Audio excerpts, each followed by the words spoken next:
Do you love the Tabernacle Choir? This year, the choir's music is everywhere you are. Listen to your favorite choir songs and music and the spoken word anytime you want on Alexa by simply enabling the skill. Alexa, play music in the spoken word. Now playing music in the spoken word. You can also download the Tabernacle Choir app, subscribe to the choir on YouTube, listen on Spotify, and have access to all their wonderful music.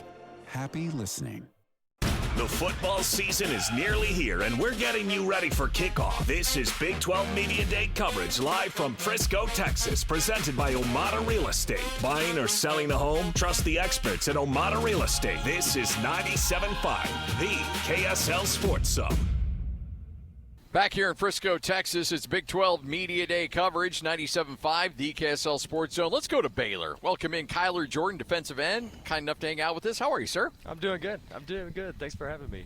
Dude, okay, so I always like catching guys early because you're in a better mood. Like after the 20th, 25th interview, then you're going to get a little sour. But this is fun, and I got to imagine as a player, it's an honor to be a part of something like this. Absolutely. I mean, it's a dream come true. You know, getting to represent Baylor University, getting to represent my teammates. It's really, really cool. Baylor's been one of the more interesting programs. You know, either it's like you're hot or cold. And obviously everybody wants to be hot. You look at the program just a couple years back, 3 or 4 years ago, they win the title. And now you're trying to get back to that level. Defensively, it was a little bit of a struggle, ranked 122nd in scoring defense. Now you hit the transfer portal, and you would know better than us, but doing my research saying that at least 6 new starters are going to be transfers. Tell us about the new players and obviously why you're thinking that the defense is going to be better this season. Yeah, we got some really good pieces. Hosea Wheeler, coming from Indiana, is awesome. I mean, he's an unbelievable athlete. Ryan Davis, coming from Kansas State, has been awesome. Garrett Ponder, coming from Southern Miss.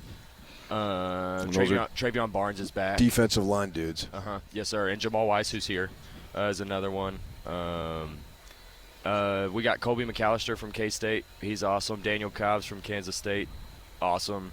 And I think the coolest part about all the transfers that we got on defense, like, they want to come here, they want to play good defense, and they're not scared to do what it takes. The extra work, the extra football work, but also, like, just building the team. You know, like, I feel like we have an actual unit after spring ball, and I think we're really excited to see what we can do. In a day and age where, you know, guys move around a ton, you went to high school in Lubbock. I assume maybe had some conversations this summer with people back home. Generally, I'll leave that alone. But at the same time, you've gone through a couple of different years. You've redshirted, but you've stayed here. Baylor important to you, and got to play a couple meaningful games. You know, started last 2 games of the season last year. Talk about your experience generally, just kind of how this has been a journey and how it kind of culminates with this is a big year for you. Absolutely. I mean, it's been an incredible journey. Starting true freshman year, I got to play in 3 games, which was really cool. I was so excited my true freshman year because I got to play in the Armed Forces Bowl, and I got to play on special teams and stuff, and I thought it was the coolest thing. And then we show up in Fort Worth, and it's like negative 15 degrees. It was like, it's all an experience, right? Oh my gosh, it was unbelievably cold, but it was so much fun, and just really over the combination of all the years, like, just it all coming to this point, for me getting to be here, for me getting to represent my team, is just such a blessing, you know. And going into my last year, bringing Coach Klanderman in from Kansas State, our new DC, like, I'm going to get to do a lot more stuff that I got to do in high school. I'm going to get to play fast, you know, and try to cause havoc, which is, like, really what I love to do, what I was good at in high school. And so I'm really excited to get back to that, and I think we're going to be able to play fast on defense, which is really exciting. You know, that's been the message through spring and into the summer as well, is that instead of thinking, they want you reacting out there on the field, and the speed in which you guys can play and creating the havoc, as you mentioned, I think is something that seems to be a huge point of emphasis going into this year. Absolutely. I think if you go back and watch our film on defense really over the last 4 years, like, we would have 9 guys doing the right thing and 2 guys doing the wrong thing. And, like, those 2 guys doing the wrong thing turn into touchdowns, you know. And so like going into the fall, like being able to play fast is going to be like it's going to be great for us. And I'm excited for a lot of the guys, Travion Barnes, Kyler Reed, like, and those guys are unbelievable football players. And I think we're really going to get to see that this year. We've seen some pretty good offense coming out of Baylor the last few years, right? Some pretty good stats for players, and had a good quarterback last year in the pocket. I thought he was a great quarterback from the pocket, talking about Sawyer, obviously. Now, this year you got Lagway, and the thing that I like, okay, this guy's a highly touted kid coming out of high school and all that, and quarterbacks tend to be over-publicized. I'm sure you know that. And so he has a good season in Florida, and like, oh, man, expecting a big thing, and then it doesn't happen as much as the second year. And so now it's like sort of like a reclamation project, so to speak. And you've been around this kid. He needs to have a big season for you guys to do what you want to do. And I love the kid who has a chip on his shoulder. And would you say that that's what he has? And how has it been to be around him, knowing that, oh man, 5-star, you got to live up to that, all that stuff that goes into that? Man, he absolutely has everything that it's going to take, and he absolutely has a chip on his shoulder. That guy's process might be the most intricate process of any college football player I've been around. I'm talking from 5:30 in the morning to whenever it's the process. And he's obviously unbelievably talented, and we're so blessed to have him.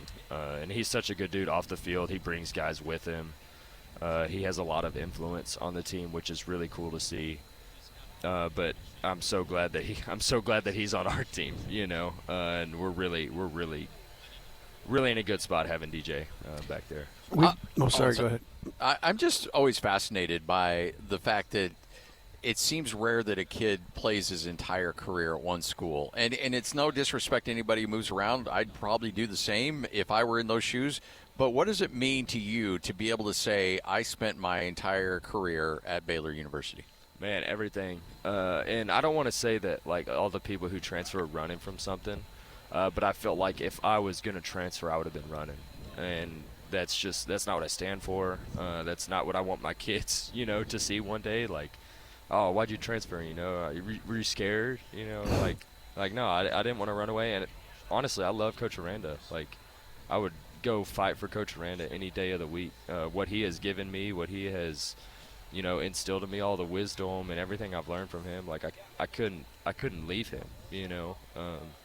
And so, yeah, really, really excited for the season. We're from Utah, obviously. This guy's the voice of Utah State Aggies, and there's an Aggie, his dad was an Aggie, Kai Wesley.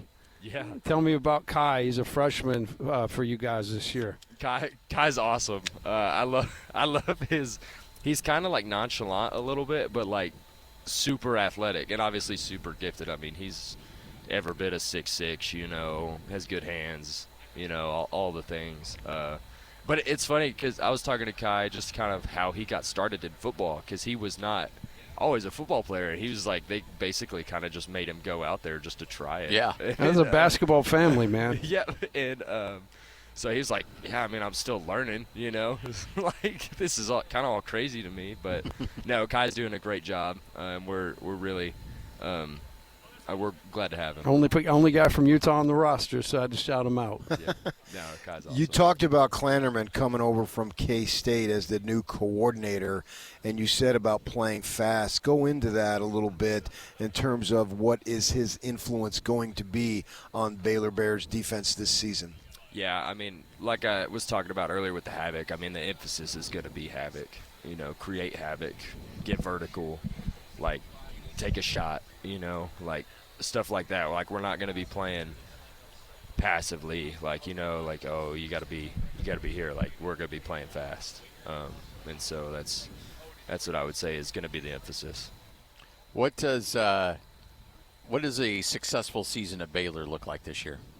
I mean, I think win as many games as we possibly can. I think it's playing good defense. I think it's scoring a lot of points, and I think a lot of it is good. We're going to score points with DJ, and the O-line's great, running backs are great, receivers are great. Like, we're going to score points. So, like, I think for us, like, we got to play good defense. And since I've been here, we've yet to show that we can do that. And so, like, that's going to be that. I think that's our ticket to success. So that's a matter of pride for you. Oh you know, my gosh, like yeah. And like, I don't know, like in high school, like, I mean, my team, like, I think my junior year, I think we let up like 20 points in all of our district games. You know, and it's Total. Like, total. Nice. And I was like, this is defense. You know, this is good defense. And so, and I don't know, that number might not be right, but I mean, we were shutting people out left and right, and I mean, it was awesome. So, In like, your mind, it's right, and that's all that matters. That's all that matters. Yeah, that's what it felt like. You know what? Here's the thing: you can just say whatever you want, and we will be like, all Throughout, right. hey, throughout life, you move into a new city, and I played back in the day. I can check your college stuff, but high school gets a little It's dicey. a little dicey. Where did you play high school? What was the high school you went to? Lubbock Cooper. Okay. Lubbock Cooper. Yeah, we were 5AD2 whenever I was playing, and then they actually split into two different high schools, like a couple years after I left, which is kind of sad. You ever hung with Chip and JoJo? Chip and JoJo. Chip and Joanna Gaines? Oh no, unfortunately In Waco? not. Unfortunately not. No, I have watched my. Sorry, we're on a soon-to-be- first-name basis. No, y'all are good. My soon-to-be wife. I'm getting married here in 2 weeks or so. But she's interior design, so like obviously she loves that stuff. You know, watching Magnolia Network and HGTV. Just get used to saying Hallmark? No, I can't. looks good, That's babe. where we draw the line. My mom watches Hallmark. I'm like, I'm good. I'm not You gonna come watch home that. and say, it looks great, babe, Yeah, and then do your thing. You should give a thumbs up. Hey, appreciate you coming by. Yeah. Good luck this season. Great chat with you. Thank y'all so much. There he is, 97.5 DKSL Sports Zone. Fun conversation. Kyler Jordan, that defensive end for Baylor University. As soon as you explained who Chip and JoJo, then it. I was like, sorry, man. I thought you lived in Wake. That'd be like, hey, do you ever see Donnie and Marie? Who's that? Okay, I can see that. I paused for a second. Who? But then, yeah, okay. I got You it. didn't get Chip and JoJo either? Not immediately. Okay, sorry. I should Joanna. It was disrespectful. Right. The I know JoJo, once you said Joanna. I know like, exactly okay. who Chip and JoJo. Yeah, Thank you. I've had, remember I told you some friends earlier, yeah, they went there. Oh, cool. And my thought is, why? But that's just me. Well, it's funny because there's a lot of, like, I've got a lot of neighbors who are diehard BYU and diehard Utah fans, and they're always like, we need to go to a game, we need to go to a game. And then their wives are like, I don't really want to. And then Waco shows up, or Baylor shows up on the schedule. Like, that's the game we need to go to. I want to go to that game. Why? No reason. They made Waco fashionable. And Yes. that's saying something. Yeah. I mean, they had some work to do after Dave Bliss, but, you know. You ever heard of Koresh? Yeah. I mean, gee Yeah, whiz. there was There's some bad stuff There going was some on. bad PR there. They but, came in and basically interior decorated the whole town. Baylor's an interesting team. Dave Aranda's been kind of floating on that hot spot for a while. I know. I I think this is it. Yeah. He's got to do it. Yeah. Had to change out his OC a couple of years ago. Right. New year with the DC. So, you know, it's kind of make or break. Everybody, from all accounts, loves the guy, Here. Yeah. but you got to win. You can be the biggest jerk, and if you win, they'll love you. And you can be the nicest guy in the world, and if you don't win, they'll hate you. Yes. This is the way it is, man. Just win. I mean, Dave baby. knows that as well as anyone. We're not saying anything that he wouldn't sign off on.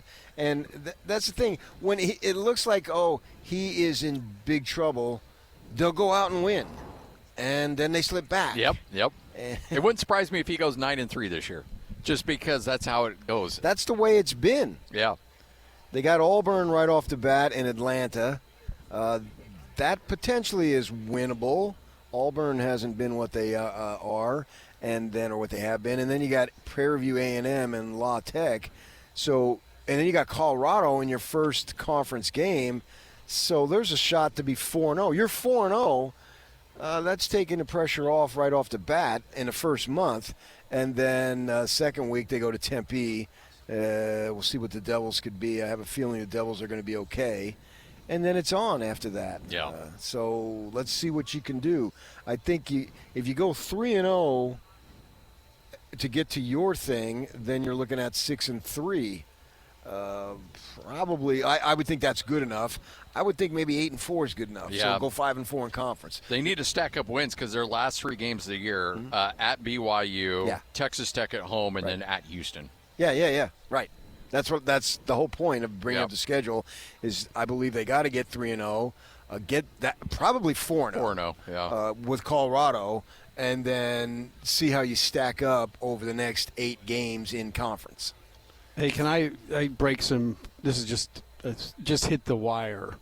But Cleveland Cavaliers star Donovan Mitchell has agreed to a 4-year, $273 million contract. Woo. Yeah, that doesn't suck for him. I think he could pay for breakfast. Well, that's the system that they have, that you got to pay your best players. You just hope they're good enough to get you over the top. But that's the hard part about that one. I feel like that's money that's ain't going to do that. Over the top, he's not going to do it individually, even though I respect the crap out of him as a player. No, I do too. I mean, he gives. But there's just a certain limitation. Size. That he's going to run up against, and he's been marvelous for being. And they list him at 6'3". I've stood next to him a million times. I don't see 6'3". I see more 6'1". Yeah. Well, now you see $273 million. Hey, good for him, man. Well, and then, with LeBron as a teammate, we'll see how that goes. And maybe that could make a difference for a year. I actually believe, of all the places LeBron could go, that would be the most. You know where LeBron I think can that go? would help that team the most. I would like to too. Yes. Oh, I'm just kidding. It's south. By the way, for the winter, we expect to hear from Matthew Klopfenstein from Baylor coming up here in a minute. Tight end, Mr. Do Everything, former Colorado guy. Yeah, Baylor's out on the field. We're in the end zone. I think I said we're in the east end zone. And then they have the field, and then at the south end zone, or the other west end zone, is where they have the stage, which I think that gets underway around 10 o'clock our time, 11 o'clock down here in Central Time Zone. But see, Baylor's got their guys doing interviews. And defensively, they got to be better. They sucked last year. There's no other way to say it. They ranked 122nd.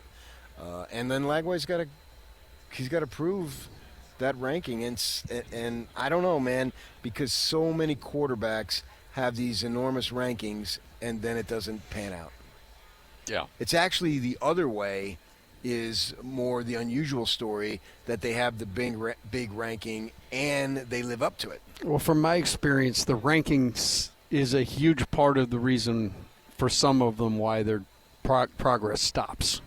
I mean, many kids have different places that they're, I guess, they feel like they've accomplished something, and sometimes it's just getting a 5-star ranking and being like, okay, I'm there. Yeah. Now I'm just waiting for my, and the thing is, you still have to work. Right. I watched dudes as we recruited them, and one of the worst things that could happen to a young player sometimes was to be singled out and recognized as something before they were something. A 4-star big man out of Arizona. Yeah, I mean, I think there are many examples. Yeah, but I mean, that was one you gotta get in that rowboat and go, man. That was one that was, you got to row your way out of the boat. And then the crash, particularly for the quarterbacks, is hard. Oh, it's so hard. But it affects your confidence too. You see it, like guys that were proficient 5-star guys have a hard time taking a snap. And then I think it dwindles into something that is extremely serious, mental health. Oh, yeah. No, there's no doubt. I've seen it. Well, this was a long time ago, even before just at the early stages of Twitter. And we were at a Mountain West conference media day. Twitter gives me PTSD. Why would you do that? Sorry. We got all kinds of inside jokes today. But there was a coach at Fresno State who had a quarterback that was coming back, and he was expected to be pretty good. Kid just quit. And the coach said, he just couldn't handle the negative feedback on Twitter. And to me, it seems like simple. We'll just delete it.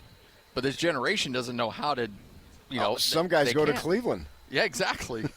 It's like just okay. Well, then just don't read it. Turn off your mentions. Yeah, easily done. And but you can't apparently. And it doesn't make any sense to me, but that's why I'm in my 40s and FOMO. these kids are in their 20s, you know. It's that or FOMO teens. thing, Yeah. If somebody's saying something about you, you want to know what it is, whether it's good or bad. And for me, I hope it's bad, because You made a good living off of that. that requires I have me to get up the I've next heard day. very few good things about you, Mr. Kinahan. And they're all true. And they're all coming from Mr. David James. So we anticipate hearing more from Baylor coming up here in a little bit. Houston with Willie Fritz. Hopefully we'll be able to chat with him coming up a little bit later on. Kalani Sitake decked out in the suit, looking dapper as Very always. dapper. Dave Aranda, Kenny Dillingham, as Coach mentioned, looking like a mob boss from the, I guess it would be the 20s, the roaring 1920s. 20s. and then we got Eric Morris, new head coach at Oklahoma State, expected to join us. And then Joey McGuire, I'm sure he's been looking forward to this day all summer long. Really looking forward to that. I can really go just visit with my friends. Yeah. He'll sell it, and he'll sell it in a positive way. And I think Tech is going to be fine. Oh, yeah. I'm happy for the conference that it got settled, because if it hadn't been settled at this point, that would have been a huge dark cloud over this entire facility. But it didn't turn out the way maybe they thought it would, or they originally thought it wasn't going to happen, then it happened, and now it's not happening again.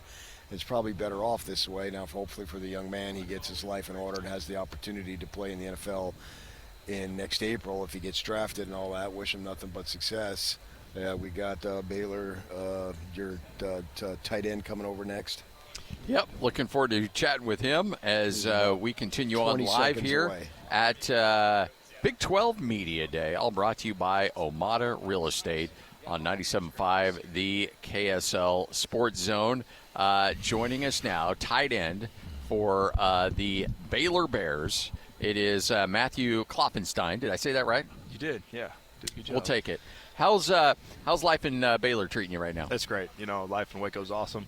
I got married last summer. Nice. Congratulations. So, my wife's in there with me. So Oh, that's awesome, it's man. just us two hanging out, from Scottsdale, so we got no family. Scottsdale, Arizona? There you go. Oh, man, I grew up in Phoenix. Really? Arizona State grad myself. There you go. I got a bunch of family and aunts and uncles one day. Oh, and you go to Tempe this year. I know. You going to break their hearts? Just say yes. Yeah, we're planning on it. Well, that's the goal. Yeah. Hey, man, they just went through media training. You get, just cut them some slack over there. What? Obviously, 5-7 last year. You want to improve on that going this year. What are your expectations this year at Baylor? I mean, our expectations are just to prove ourselves. We know what we're capable of, and with the team and the weapons that we have, we know that if we can go out and play Baylor football and play like we have the weapons that we do, it's important for us to go out and to prove ourselves in that way. We were just talking about DJ Lagway and his career and looking for an opportunity to make a statement this year. How are things going with him? How have the OTAs and things like that been? It's been great. DJ's somebody you want in your corner from a leadership standpoint, from just a class act, talent. Kind of, he checks all the boxes is kind of what I've been, what I tell people when they ask about DJ Lagway. He checks all the boxes. But since he's came and gotten onto campus, he's just made an impact, as far as leadership goes and just connecting this team. He's a guy that you can really rally behind, and you've just seen the team really, we got a stud, we can rally around this guy. And so just taking ownership, he's taken that ownership role, and to see him do that, it's been awesome. So tight end, you have a dual role there, obviously, and part of it is being able to block and move guys on the line of scrimmage. You got a couple decent running backs who have had some good experience there in the last couple years, so you should be okay there. Speak to the offensive line, yourself as a part-time blocker in a sense, being a tight end, but the other guys, as I looked at it, there's a possibility of maybe 3 or 4 transfers coming in to start. Yeah, absolutely. You got Logan Moore, you got Asher, you got Yak in there. You got guys that came in January and then, hit the ground running. We had a great spring. We're really confident with where we kind of finished off with spring as far as the O-line and blocking goes. And one thing we talked about all the time is just having controlled aggression, right? You want to be able to be aggressive up front, but be able to control it so it's not out of control. You know what I'm saying? So yeah, real confident with our O-line. Excited. So, do you consider yourself a blocker first and a receiver second, or because you know, look, you're Mr. Red Zone too. Like, yeah, I went back and watched a lot of that spring stuff. I mean, you had a couple red zone scores. So, are there? I mean, obviously, you love to do the dirty work, but you can get out there and catch the ball too. I mean, yeah, absolutely, no doubt. I'm confident in my game and the things that I can do. Last year when we had Trig, you know, I was more in line, and so I was playing a little heavier. I was about 253. Yeah. Right now I'm about 246. So, you know, I'm just kind of setting myself up to be able to do both those things and just to be the lethal guy that I know I can be and the lethal player. And so, yeah, I'm expecting to make plays on both sides, you know, doing both things.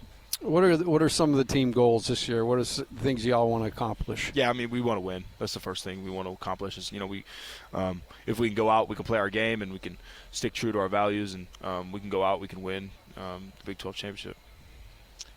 Do you ever get tired of kids from being in Texas whining about the heat? As a kid from the Valley of the Sun, do you just scoff at them and say, come on, man, this is nothing? Hey, but to be fair, the humidity. Yeah, PK. Humidity's bad, and I never, like, really was used to it, but, I mean – but yeah, there are times where I'm like, get a break, man. You've never been outside in 116 having to do suicides or whatever. Yeah, talk. Get out of my face. Terrible. Hey, but those are the days that make you a man, you know. Yeah. What was it about Baylor where you're like, okay, that's where I want to wrap up my career? Yeah.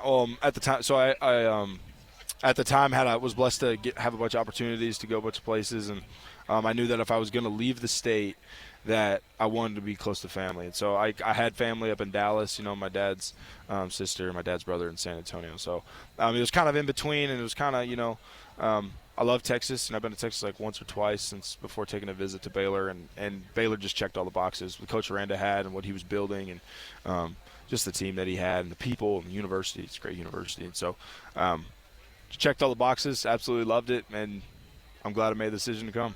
How fun is it to be able to do, you know, we see it all the time in Utah because our guys are a little bit older and they get married, you know, before the end of their school year, but it's or before their career. How's that been? You say you got married, being able to do this with your best friend. It's been awesome. It's been such a blessing, you know, for her to be right alongside me and experience the things that I experienced a little bit, you know, because, it's been surreal. You know, I'm the only one married on the team. Oh, I am. You really are? I really am. So, I mean, I got Kyler Jordan. I don't know if you had a chance to talk to Kyler Jordan. He said he's a couple weeks. He's a great kid. Away, yeah, like three weeks. Yeah, so we're both going to that wedding, so it'll be fun. When you make a decision like this, and it's not just about you mentioned the family, but you also have her involved in that as well. What kind of different element does that add to it? Yeah, I mean, it's tough. I mean, you're taking her away from her family and, you know, and doing all the things, but, you know, you feel better after some heart-to-heart conversations, you know, with her dad and her family, and, you know, and it just kind of comes with it, you know. It's part of, you know, getting married, I guess. I would think you're bigger than your father-in-law too. Yeah. I mean, he's still pretty big. He's like probably 6'2", like 6'3". So. Is she a fellow Husky? She is not. She went to San Jose O'Connor. Up north, yeah. On the other side. Yeah. Gotcha. Oh, that was far. It almost seemed like Hey, when you this offense with Lagway really seemed like when he signed, it seemed like there was a kind of a jolt to the fan base. Like, okay, it's go time. Do you feel that in the community there at Waco? Absolutely, 100%. You know, there's an excitement, there's a buzz in the facility and just in the streets. You know, and it's an exciting time to be a Baylor fan, and we're excited to go out and prove that what we can do and continue to carry that excitement onto the field. Really. I saw Dave Aranda early in his career when he was a defensive coordinator at Utah State, middle of nowhere, and he's the same dude, like just very stoic. Doesn't get overly emotional, not too high, not too low. But that's what we see on the outside looking in. What's it like inside the locker room with a guy like that? Same person, really. He's composed. You know, he's a great coach, and he's the reason why I'm here today, and the reason why I'm married, and I've been able to grow up and mature so quick. It's just because of the values he's had, you know, with the team and the program that I've been involved in. You know, and so I give all my credit to my maturity and growing up, and really to him. How's the interesting dynamic of guys coming and going every year that's kind of now prevalent around college football? How big an impact does that have on a locker room? Yeah. I mean, it can obviously go one way or another based on the guys you bring in. Yeah, no, definitely. I mean, it's hard every time you get new guys. It's always hard, and this isn't just a Baylor thing. This is every team's going through it. You know what I'm saying? And so, it's challenging. You get guys coming in, and it's what it essentially is just it turns into a brand new team every single year, and it becomes a game of, okay, in this offseason, how close can we become? Can we create an identity? Can we create a culture and a chemistry that's going to take us and carry us far through the season? And so you just kind of got to figure it out, and you got to, every offseason, this just becomes like, okay, how can we grow this team, essentially? I mean, because I coached college basketball for 15 years, and we literally had a board we would hide from the general public, but we'd slide it open, and it would be a 4-year plan of our guys, and that's how we'd operate, and that is so obsolete today. But team building, you said you guys want to win, and that's such a huge part of it is you got to have that cohesion. Yeah. So I was just curious how that's got to impact every single season that way. Yeah, no, it definitely does, and it creates fun memories because you get a lot of players come in and out, and and you get an opportunity to play with a bunch of people, but yeah. Well, we appreciate it. Have a good season. We look forward to catching up with you down the line. Thank you so much. Good stuff. There he is, the tight end for the Baylor Bears, Matthew Klopfenstein, kind enough to join us right here on 97.5, the KSL Sports Zone. So you know what? That's a team to keep an eye on. I'm really curious to see exactly what comes out of Baylor. And again, as PK you mentioned, some years.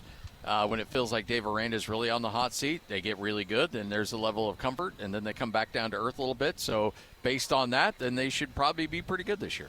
Yeah, I think maybe the worst thing that happened to Baylor is winning the title in 21. Because, okay, there it is.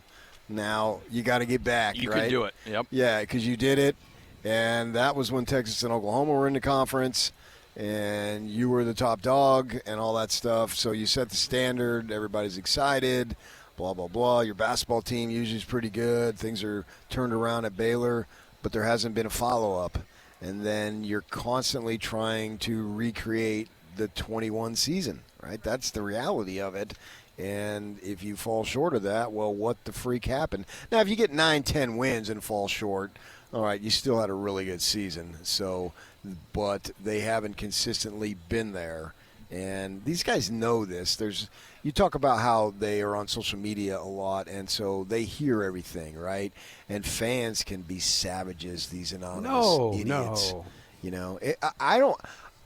For myself, if I get criticism and someone puts their name to it and say like to email me or they tweet at me, Totally fine. I'll respond. Yes. 100%. If you've got your name on it, and you come at me and say, hey, I didn't like this or this, and it's not, oh, you're an idiot, you're blithering, whatever. It's in a respectful manner. Criticism is fine. I welcome it, and I will respond accordingly. And I've got no problem with that. But that's not the way it is, and you start saying, you should die in some of this nonsense that's out there, right? So these kids are all aware of this, and they understand, particularly in Baylor's situation, when this coach's job may be on the line. And what are you going to do? Everybody likes playing for the guy. This tight end goes all the way over from Scottsdale, Arizona to Waco, Texas. That's a pretty big jaunt. That's a major adjustment. He could have gone right down the street, and he chose no. So that means he chose Dave Aranda to a large degree. So the guy is beloved, but it's also got to be about production. And what are you going to do? What are you going to have there as far as that goes? And the point I'm making, is maybe a little long-winded, is that these guys know what's at stake. All right, we'll take another break. 97.5, the KSL Sports Zone. Big 12 Media Day coverage brought to you by Omada Real Estate. Big thanks to them. Big thanks to our good friends, Nate Dowdle, for sending a small army of us here to Frisco, Texas, whether it's KSLSports.com, whether it's KSL TV, or right here on the Zone. Nobody's got you covered for the start of the 2026 season than KSL Sports. This is 97.5, the KSL Sports Zone. This episode is brought to you by Progressive Insurance. Do you ever think about switching insurance companies to see if you could save some cash? Progressive makes it easy. Just drop in some details about yourself and see if you're eligible to save money when you bundle your home and auto policies. The process only takes minutes, and it could mean hundreds more in your pocket. Visit Progressive.com after this episode to see if you could save. Progressive Casualty Insurance Company and Affiliates. Potential savings will vary. Not available in all states. You're listening to this podcast, so I know you've got a curious mind. Here's a helpful fact you may not know yet. Drivers who switch and save with Progressive save over $900 on average. Pop over to Progressive.com, answer some questions, and you'll get a quick quote with discounts that are easy to come by. In fact, 99% of their auto customers earn at least one discount. Visit Progressive.com and see if you can enjoy a little cash back. Progressive Casualty Insurance Company and Affiliates. National average 12-month savings of $946 by new customers surveyed who saved with Progressive between June 2024 and May 2025. Potential savings will vary. All the insight and analysis of the Cougars, Utes, and the rest of the conference. Live from Frisco, Texas, this is Big 12 Media Day coverage on 97.5, the KSL Sports Zone. Presented by Omada Real Estate. Buying or selling a home? Trust the experts at Omada Real Estate. 97.5, the KSL Sports Zone. Scott Gerard, Tim Lacombe, Patrick Kinahan. As we are out and about, it is Frisco, Texas, your home for Big 12 Media Day. As today is BYU's day. Tomorrow will be at University of Utah. But here on the slate, we've already talked to a couple players from Baylor. Already had a chance to chat with Isaiah Glasker. But a little bit later on, we will catch up with Kalani Sitake as well as Bear Bachmeier. Arizona State here today, Texas Tech, Oklahoma State, Houston, Colorado, Central Florida, as Scott Frost back in the lineup with Central Florida. It'll be interesting to see if he can revisit the old national championship days. Scott Frost, yeah, we'll see what he does this year. You know, we were talking to Pete Souza, covers the Big 12 yesterday, and he was saying, hey, this thing may be the surprise team. We know what he did his second year the first time around was big time. And so what is he going to do this season? They're a team to watch because obviously they're in a hotbed of talent, and they have an opportunity to, I think, surprise some people or at the minimum be a tough out, meaning even if you lose to them, it's going to take everything that you have to be able to beat them. Yeah, Frost, they put a pretty magical run together the last time. Little stop at Nebraska, and now looks like we got another victim. Yeah, let's go. A small guy from Provo, Utah. Yeah, you need to move over a little way so he knock you over. Bruce Mitchell joining us. How are you, sir? I'm doing great. How are you? Are we on the zone here? We are. Yeah, man. This is my mom's station, man. Sweet. Yeah. Mrs. Mitchell, thanks for listening. We appreciate that. Hey, you've had some really great moments on this offensive line. This group has really come together. What do you attribute that to? Coach Woods. He is a savant in the run game as a technician for the offensive line, so I credit a lot to him. And then we just got a good group of selfless guys, you know, that just want it for the betterment of the team. So that always helps out a lot on the offensive line. A lot of guys who just want to get better at their craft, want to become better offensive linemen. So I think you put all that together, you're gonna become a better. So when Kalani hires TJ, and I got to know TJ a little bit when he was with Gary Anderson at Utah State, and the one thing about TJ is if he walks into a room and you say he's a coach, what does he coach? You immediately go, he's an O-line coach. Like that guy screams offensive line coach, and I'm sure that there are some things that he probably says that may not necessarily be high on the BYU level, but he makes his groups tougher wherever he goes. No doubt about it, yeah. I can't say enough good about him, how he's changed my career as a football player. And as an individual, man, I love him, and he's made me a better person, better offensive lineman. And he's good. He's good for the room. He understands offensive line and what it takes to be great. And you said it perfectly. He walks in the room and you're like, "Yep, that's your O-line coach." You've been an offensive lineman as far as a starter at BYU for a little while now. Do you feel that has allowed you to, particularly this season, take on a leadership role among the guys? Yeah, a little bit. But when you got as many returners as we do, leadership's your strength in a way, right? You can bring along the young guys who are developing, but as well you just understand the offense. You understand what it takes to dominate the line of scrimmage, the off-season work, as well as what you need to do in season. So I think when you combine all of that, like we have multiple leaders on the offensive line who are just making this unit better. How easy is it to be selfless? You mentioned that word earlier with a guy like Kalani Sitake at the helm. It's really easy because he sets the example. I've never heard him take credit for anything. So hopefully we can do the same as his players. And it is the greatest team sport ever. It takes 11 guys to do it, and so you can never take credit personally. What's it like blocking for a guy like L.J. Martin? Because he can make anything look good. All you have to do is give him just a little bit of a window, correct? Yeah, I've said it plenty of times, man. There's times I've got defensive linemen in his face in the backfield, and he makes a jump cut and gets 5 yards when it should have been a TFL. And if you've seen how hard L.J. works, man, you'd want to block your tail off for him too. Like that is a guy who wants it. That's a guy who wants to be great. And you can see it in his off-season work and his in-season work. So as an offensive lineman, that motivates you. Like this guy needs you a little bit. So let's go and help him achieve his goals. Yeah, he's really good. There's no question about that.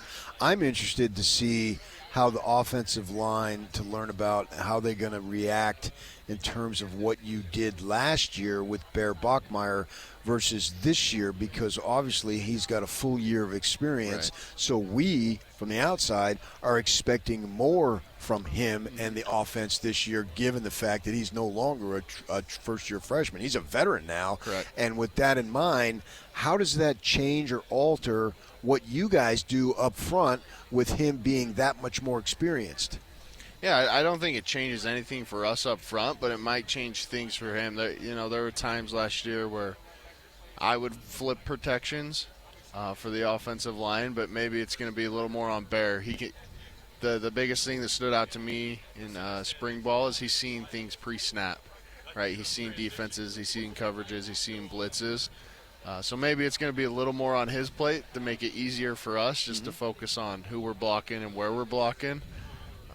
But no, he's gotten better, and he's another guy who's working his tail off, and you can see he wants to do great things as well. So when you were with Jake a couple of years ago, would he do the protection, and then you took it over with the freshman, or how does that, in a perfect world, how does that work? Yeah, you as a center, you call the protection. Sometimes we never really got into flipping protections. I don't think Coach Woods was 100% comfortable with it yet.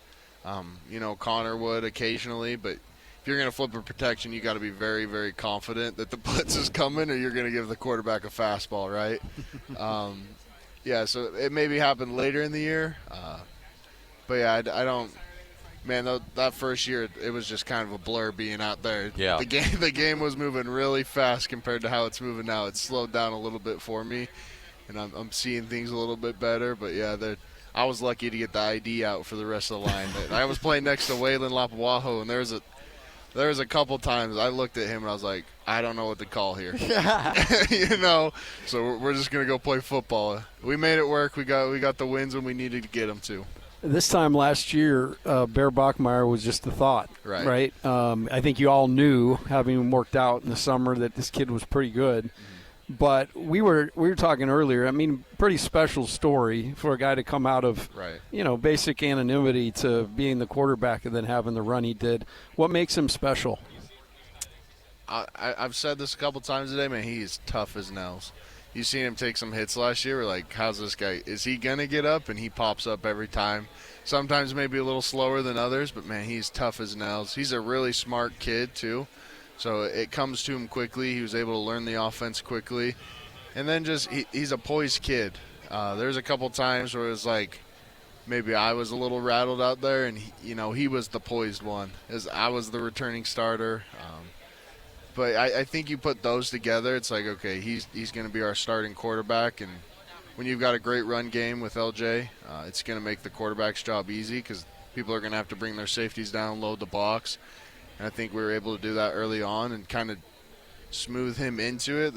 I think you could see his fans and his viewers. There was kind of like let's ease Bear into it period, but not this year. We're gonna let it rip from week one. Before we let you go, you want to shout out Mom? Say hi to Mom. Yeah, hi, Mom. I don't know if she's listening. She might be at work right now. She'll podcast it. She'll hear it. Yeah, shout out Lisa Mitchell on this. Lisa one. Mitchell.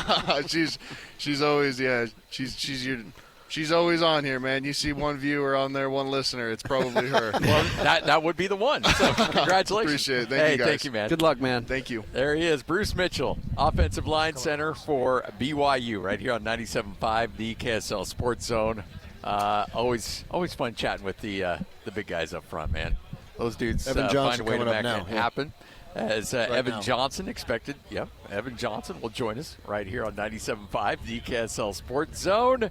One of the lockdown pieces of that veteran secondary at Brigham Young University, rocking the number 0. How you doing, man? Good. How are you guys? We're doing well. BYU for so many years was known as, look, you could get linebackers, you could get defensive linemen, but you always, the corner play or the safety play was always a little suspect. Now it's the strength of your team.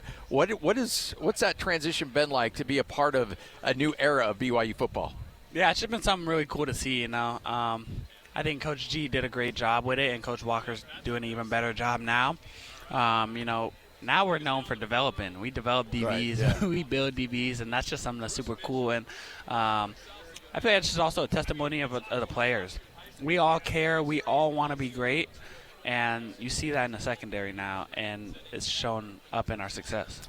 And you have had, obviously, a great success as an individual player, and it's an inspiring story from where you came from to where you are. And not to go into extreme 10-minute depth, but just give us a synopsis so people understand that where you came from and what you had to do to work to get where you are. Yeah, so I came in as someone who's never played defense. I played 2 snaps of defense in high school, and so it was really new. And then I get here first year, we're super deep in our room, so I didn't really get the opportunity I wanted. Second year, again, Coach Hill comes in, he brings his guys, so I'm kind of behind those guys. And then when I got to number 21 is when I kind of finally got my chance, and that was just when I really started to believe in myself, 36, when I was in the 36 number, I was still questioning, my abilities and my confidence. Am I really supposed to be here? But as I got to number 21 and Coach G and Coach Rob Daniel started to, have an impact in my life, that's when I started to really find, my footing, and I started to get comfortable. And then the summer after that, I was training every day with Rob Daniel, and that's when I just saw the biggest jump, The way he can teach you technique, and just the way I was able to learn is what allowed me to be so confident in myself now, not only on the field, but just in life. And so I feel like that's been my journey now, and now I really just believe in myself and that I'm able to make plays. Were you ever tempted to do like a lot of other dudes do and pick up and go and find a place to play, or is that not your deal? That's not my deal. I always knew this is where I want to be. My family bleeds blue now. My brother's on the staff. My parents are trying to go to every BYU event there is. So my family loves BYU. I love BYU, and I knew this was the place I wanted to play at and the coach I wanted to play under, and yeah. What was that conversation like when Gennaro reached out to you and said, hey, I got some opportunities here? Was that tough for you? Nah, he didn't really reach out to me, honestly. It was, I knew this is where I wanted to be. And even when those guys left, it definitely sucked for a little bit, but I still knew this is where I wanted to be, and this is where I wanted to end my career. What's it like to get a game-winning interception and the game's on the line and you preserve it and you literally make tens of thousands, if not more, people happy? Yeah. It really is. It doesn't even feel real. Those are things, you watch High School Musical and you see them hit the last buzzer beater and you're like, oh, dang. Those are things you really dream of, and I really did dream of those moments, Being able to go out there and make plays, and it just feels so surreal. It doesn't even feel real to this day. And when I think back on that moment, I don't remember it because it just seems like such a blur. It's so crazy, but it's just something I dreamed for, and it's super cool to see it happen. And I just think it's a testimony of my hard work and how much dedication I've been putting into my craft. So, yeah. People think, the weight room and outside, but people don't understand the film work that goes behind the scenes, because a lot of that is stuff that you see in film, you're like, okay, I know what they're doing. I know where they're – and you can anticipate and get those picks or you can get those game-saving plays. Where did you pick up that work ethic? That came from G, 100%. G was one of those guys that was always in the film room with us. He was always making sure that, we knew it was coming. And he'd do it on the sideline, too, G's on the sideline, hey, it's coming. So, but he was definitely the person that put me onto the film work. And then also my brother. My brother is a film junkie. He loves to watch film, and he's so good at breaking down game film, practice film, and understanding the playbook. And so I think that's where I got it from. You guys have done a great job kind of taking a step every year. There's another step to be taken, right? Do you guys talk about kind of your goal this year, what you want to do, what you want to accomplish? Obviously, we want to win a Big 12 championship. So I feel like, we've kind of got our toes wet. So it's like now, all right, what do we got to do to get to the next level? And I feel like what we have to do is just those small and simple things, whether that's clean music in the locker room, other things like that. The little, small, simple things are going to be what's going to make our team really great and Big 12 champions. You see that with the little things like Nick Saban. Coach Pop always shows this Nick Saban clip where, he has them tuck in their shirts. And it's like, why tuck in his shirt? Because those little things, those small, simple details are what separate you from, a Big 12 championship and going home off that field. Well, we appreciate you coming by. Good luck this upcoming season. Great conversation. Keep it rolling, and we look forward to chatting with you again here soon. Yeah, thank you, guys. Thank you. There he is. Evan Johnson right here on 97.5, the KSL Sports Zone, as we look forward to catching up with the man himself. Oh, there he is. Yes. Take a seat. Been talking to him fella. for years in different colors, no less. The Minister of Defense. Keanu Tanuvasa kind enough to join us. How are you, man? Great, sir. How about yourself? You know what? I'm doing a lot better now. We get to chat with you. How is your summer going all right? It's been great. Yeah, I've got a lot of time to spend with the wife, a lot of time to spend with the boys, getting ready for a baby coming in November. So taking advantage of what I got now and then excited for what's to come. You came in with a big reputation, right? You did great things at Utah and expecting to do those things at BYU. Now you're going into your second year. Do you feel like personally that you want to ramp up expectations for yourself even more? Absolutely. Yeah, I think at Utah, I was blessed to have 3 years there, and I think going into the last year, I made Utah my own. I knew what the scheme was. I knew who my coaches and my teammates were, and I made it my own. Coming into BYU last year, I had a lot of expectations that were difficult to adjust to, considering that I still had to learn the defense, had to learn my teammates, and I had to learn the culture and the style. Well, I feel like I've made it my own. It feels like that third year at the University of Utah that I was blessed to perform so well that I'm so excited to go into this season because I've made it my own again. What's the locker room at BYU like when Kalani's out in front right before you guys take the field? I imagine that guy can captivate that locker room, but excited to hear his voice and be able to do that the very first game. Yeah, Kalani's as you know, he's a very well-spoken man. He's calm and collected, which is great because I think the team needs that presence there. But when the time is necessary to get right and to get excited, to get amped, I think he definitely is able to ignite that fire right before we step out. And the dancing's not bad either. Oh, the dancing's great. He's really got it. He's got the moves. He's got them. All right, so I want to go through a scenario here, and it's a what will you do? Because I guarantee you've had these conversations. Sir. Let's say you're in a hotel room, November 6th. And what's November 7th? That's maybe the Utah game. Okay, I didn't know and then all of a sudden you get a phone call from the missus. She's like, "Hey, these things are like 90 seconds apart." Yeah. What happens there in the Tanuvasa house? That's a great question. Don't answer it, man. You don't have to. Just wait till the time comes and then make your choice. Hold on. Just wait about 36 hours. Everything will be good. Exactly. I'm just going to tell her, hold on a little bit. Just trying to save you some marital. Take some deep breaths. Exactly. I'll probably – God's timing is perfect. I can't argue with it. So if it's time, the baby takes definitely more of my life over that rivalry game. But the Lord will make it so I can play. Yeah. Have faith. He's got faith. He's bigger than you. Little faith, Scotty. He's from Logan, It's that Logan thing. The BYU defense has been fascinating to see it develop under Jay Hill and now Kelly Poppinga these last few years. The linebackers have got a ton of run, and even the secondary, which historically hasn't been one of BYU's stronger points, but they're developing defensive backs, and we just had Evan Johnson, potential pro player, and now it's like the spotlight has turned from where it might have been before at the back end to the front end. It's like, oh man, these guys, they've got to get pressure on that quarterback, blah, blah, blah. And we know you in the middle, but you're not going to be able to do it alone. Tell us about the brothers on the offensive line that you believe are ready to make this contribution to where, all right, the defensive line is just as good as the linebackers in the secondary. For us on the defensive line, I think we've recognized that we needed to step it up a little bit. I think last year was great. I think it was a little difficult. I think Jay Hill ran his defense a little bit around Jack Kelly and Sure. Glasker, Yeah. which was great, and it worked for us, as you can see.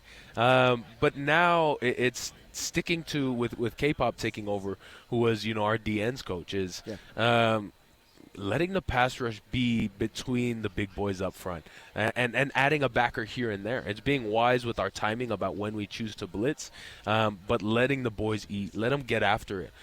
Don't just try and open up gaps for linebackers, but let's get home. And I think not just that coming from Coach K-Pop, but that's a thing that's happened for me as well that I recognized last year learning the defense. I was wanting to open up these gaps for my linebackers and wanting to eat these blocks so that we could make these plays. I'm at the point that it's like I can do that, and I can also do that 5 yards in the backfield. They'll stick to me if I'm getting off the ball and I'm winning in the backfield. And so we're looking forward to implementing that more going into this year. And with Justin Kirkland being back and his big body up and frame up front, Hunter Clegg being more developed, Tau Seeley, we got Nusi Tamoipeau. We got a lot of guys that are phenomenal. Anisi Purcell, Bodie Schoonover, that can pass rush. They just need to mentally see it and go do it. I think that's really an interesting point because so much of what you guys did was space eating, essentially not letting offensive linemen get to the second level, keeping your linebackers clean. To have a coach that says, no, guess what? You guys get a feast at the big boy table too. Yep. I can't imagine the energy that brings to the table. It's very exciting. It's what we've wanted. As a defensive lineman, you want to create havoc. And that's what we want to do as a collective unit is we want to beat the guy in front of us. And if we can, let's take two of them. But let's do it getting into the backfield. Let's do it dominating towards the quarterback and towards the running back so we can make plays as well.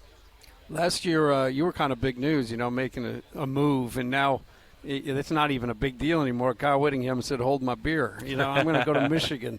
But that having that transition year under your belt, being at BYU, and being able to set down roots. How big is that going into the season for you? Absolutely critical. I think I'm a person that builds from the foundation up, and I think when I tried to shift the foundation from the U to BYU, it didn't hold too well. And so I played well. It was good, and I'm proud of what I did. But I know that there's more in me, and that was what was eating me alive after games last year. Was people would compliment me and people would love us because we'd win these games, and I didn't feel like me. Now with my feet in the ground, I've stepped into the water and the sea is parted. I can see the goal. I'm moving towards it, and I'm excited to play this year. You're talking about that goal being this year too. But there's a little bit of a longer range goal, and that would be the NFL. Do you allow yourself to think about that? A little bit. I try not to get consumed in it. I think I did that my third year at Utah, and it was a little bit too much focus on, I got to get to the next level. Yeah. The best players know how to live in the moment, and the best players know how to perform in today. And so if I can handle one game at a time and get a sack against Utah Tech and get a tackle for loss and blow up my gap, well, then let's move on to Arizona and let's do that and so forth. Yeah, and you got Arizona right off the bat. That's a huge conference game in week 2. Yeah. I mean, that's got to get you fired up because whoever wins that game has a leg up. Yeah. Yeah, as much as, people would classify it as a non-conference game, everyone's going to take it as that. And so we're looking forward to starting fast. That's a huge motto going into this year. Is we had 6 comeback victories last year. That's way too many. Yeah. We got to start fast from Utah Tech and then go into Arizona and stack. Just as the workouts we've stacked from start to finish, we're stacking games, and we're excited to play Arizona. I just got to not get kicked out this game. Yeah. Yeah, man, come on. We're counting on you. He's a hard QB to tackle, man. Yeah. Yes, he is. 5'6". Yeah, a little taller. There's than only that. a little bit rain. Yeah, he's a little taller. I got to make fun of him. I had a premonition you're going to get him this year. Oh, I'm going to get him. Yeah, you'll get him. Yeah, I got him in high school. He I was knows. going to say, I'm did coming you for know him. Fafita personally? Because you obviously referenced him. Yeah, we knew each other, and we texted. We've texted a lot over the last couple years. Yeah, I saw it. You'll get him. I enjoy that one. Hey, because it's coming. I was talking to one of your defensive coaches, and he mentioned, look, there's some losses there, but said Cade's turned a lot of eyes in camp. What have you seen out of him? Cade is a downhill player. That man plays fast, and I love it. That's one reason that I feel a little bit more comfortable shooting gaps is I know he's going to have his, and I know he's going to make a play. If that ball is within 4 to 5 feet, he's leaving his feet, but he's downhill, and it takes him only a couple steps before he's making contact. So I love his downhill speed. I love the way that he plays, and he wants to hit. I mean, Bruce knows there was a blitz that happened in spring ball, and Cade gave it to him. So I'm excited to see how it goes. Which we'd have known that before. I know, we just asked Bruce about it. I'm sure we would have lit him up. I'm sure he's not too brokenhearted about that. You mentioned something about this, but I just want to reiterate. Obviously, the big question for people that talk about stuff like this is Jay leaving and Kelly coming in. As a defense, you're 100% confident in what Kelly can do and his abilities. Absolutely. He's a hardworking man, and he's intelligent, and he has the energy. I love Coach K-Pop, and I think he's a BYU man through and through. Obviously, I think there's development to be had in everyone as he's taking over as a defensive coordinator. But I don't think that there's a man more dedicated to becoming the best defensive coordinator he can. He's definitely not as veteran as Jay Hill because it's his first year, but he's dedicated and he's committed, and that's who we are. I mean, we're men that are committed to our craft, but we're not professionals yet, and we're getting there. So as a collective unit, I'm excited. You seem like a old soul, and I mean that in a good way. Like he did at Utah. I interviewed him a bunch of times there. Always seemed it. You have a bigger perspective on things than maybe a lot of young men your age. Where does that come from? To be able to have a bigger perspective on the long term plans as opposed to just what's in front of you right now. From my upbringing, I'm just grateful to my mom and dad. They've blessed me with vision that supersedes the moments that we're living in. You live in the moment and you don't worry about the future, but you have to pay attention to it and you have to prepare yourself for success. And I think that came up from the gospel and understanding what's to come. And I think that came from great parents. That's who I've been born to. And it comes from, the baby coming soon. Do you know, boy, girl? It's a baby boy. Nice. We got a name? Baby Sam. Oh, I got a son named Sam. Man. Oh, really? Yeah. Perfect name. Let's go. Tight end, or are you going to have him on the interior? Oh, he's playing O-line for sure. Yeah. With my wife's genes and my genes, if he's not playing basketball, he's playing O-line. I love it. And, hey, congratulations, man. We're fired up for you. Appreciate you, gentlemen. There he is, Keanu Tanuvasa, 97.5 the KSL Sports Zone. As we continue on here at Big 12 Media Day, we anticipate hearing from LJ Martin coming up here in a bit as well. But a lot of good dudes here. It's fun conversations. That's an impressive dude right there, I'll tell you. Oh, Keanu? Yeah, absolutely, man. I noticed it at Utah. When you're talking to somebody, as you said, an old soul. I've interviewed probably hundreds, if not thousands, of college kids over the years. And then when you're around him and you start to get into an interview process, and DJ and I did them on television and also obviously in the radio stuff and print, that, okay, this kid's got it together. He understands what the mission, what the task is in life, in addition to what's going on in football. And if you have that combination, you can't help but succeed. All right, 97.5, the KSL Sports Zone. LJ Martin will actually join us a little bit later on this afternoon, as will Kalani Sitake. But a lot of good conversations with some BYU guests right here on 97.5, the KSL Sports Zone. Take a break, come back as we continue on. Big 12 Media Day in Frisco, Texas, right here on the Zone.